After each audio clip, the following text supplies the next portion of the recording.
Today we're up at Mazda Tricks and we're going to wash the race car mid-season. It's dirty. We gotta wash this thing off.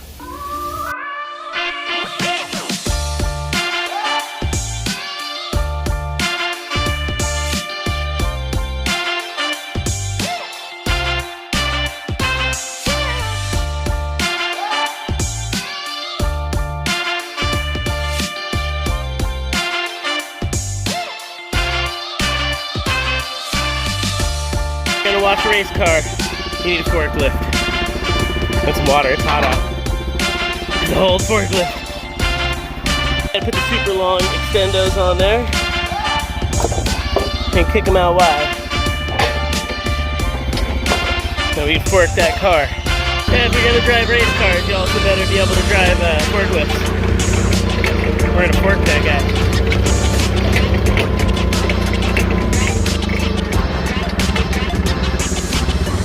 Perfect, seems nice and safe. We're ready to clean the underside. You can see our bash bar up front. Got the KMR, renewable lubricants, Mazda Tricks, KMR 99 rotary engine, Brave Energy RX8 up on the lift. It's a great opportunity to, I guess it's not a lift, it's a forklift, but it's a lift. Check out the WiseFab suspension, 5-link in the back. Custom valve Megan shocks, not off the shelf, Swift springs. They do a great job of helping us out. We do run a Speedway Engineering sway bar here in the back. Custom made KMR. We did this with Zerk Fab. It could be a replicated mount. It's based off the subframe and OEM sway bar mounts.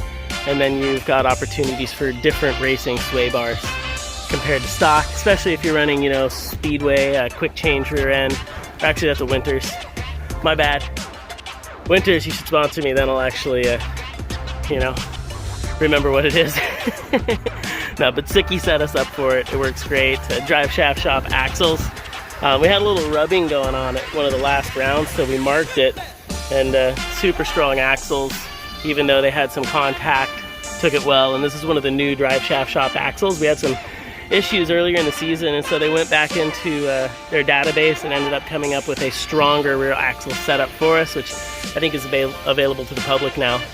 But you know, just companies always working to keep up with what we're doing with the power and drifting. WP Pro dual caliper setup, got the Federal RSRs on there. Really like those. You can see the dual brake setup. XXR wheels, got the 5 spokes this year. Haltech ECU. Come around and check out the front.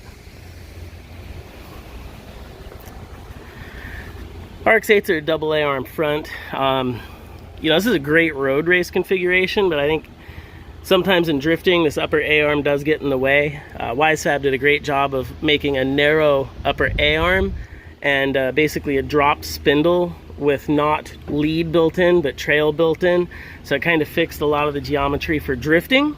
And even with modifications, you could probably use one of these setups for road race, but this is definitely a drift configured setup by WiseFab, and it puts a BMW rack up front. If you're familiar with RX8s, I'm gonna kill the name on this, but it's like a Shinoa electric power steering rack.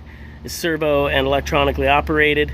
When you get into racing, drifting, aftermarket hot rod setups, I think WiseFab's answer and installation of the BMW rack is actually a great option. We used to do FD3S racks here at Mazda Tricks, but this is basically an off-the-shelf setup now with tie rods, and I've seen people adapt it to non-drift setups. Same thing, Speedway bar up front so we can get more steering angle, kind of keeps it out of the way. This is not something that we make really, but same thing, we based it off the OEM sway bar mounts and then Speedway bar setup, so you have different available thicknesses. We're running a solid up front. Spareco intercooler. I guess I didn't do a good job of cleaning this. We're gonna have to clean that a little more now that it's up in the air. And per Formula Drift rules, it's an 1.5 inch 120 wall tube. Actually, I think that's a little overkill per the rules, but you know, if I run into anything, it's strong. So a little walk around there. little information. View from underneath. Pretty straight exhaust, aluminum drive shaft, a lot of plumbing under here. Fuel pumps, a skid plate. A lot of people bash their quick changes into the ground depending on the track or hitting curbing. We just use a ABS Delrin style, I guess it's actually the Delrin one, not the ABS one, black Delrin skid plate. And I'm giving away a secret there, but it's way better than dragging metal or other things on the ground. This slides right along and protects your valuable components. HGT gearbox under here. They're very nice and compact. If you've never seen one, my preference for sure when it comes to the new sequential boxes that are available. Great price, great availability here in the US, great support. QuickTime SFI bell housing, and then KMR dry sump plate and our motor in there. And we'll have to do a little tech talk about the motor setup one of these days. A little more info. But you can see from underneath, rotaries are a very flat bottom. All the dry sump comes in from the front side. So you've got a very tight package. There's our oil filter. All right, back to cleaning. That's enough of the undercar tour. I didn't even plan on doing that, but it's kind of cool. I think this forklift's lowering slightly. I need to lift it.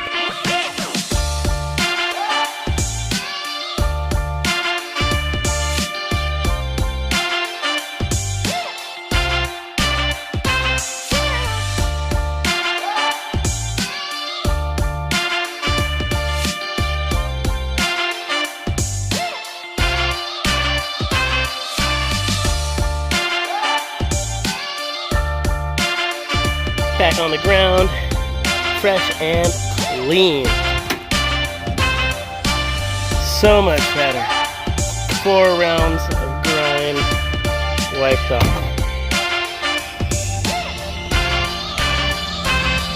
A little RLI cleaner, renewable lubricants.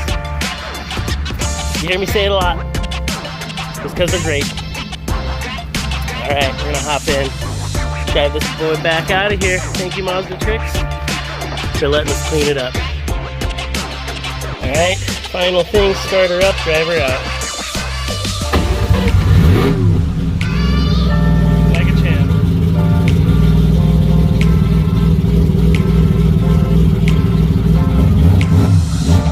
Magic, we're back in the shop. We're gonna finish things down.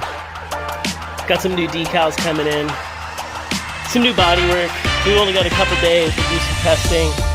And like I said earlier, be on our way to Seattle. I don't know who ran this thing into a wall, and into a wall, and maybe into a wall again. But he's gonna have to fix this up, like tonight.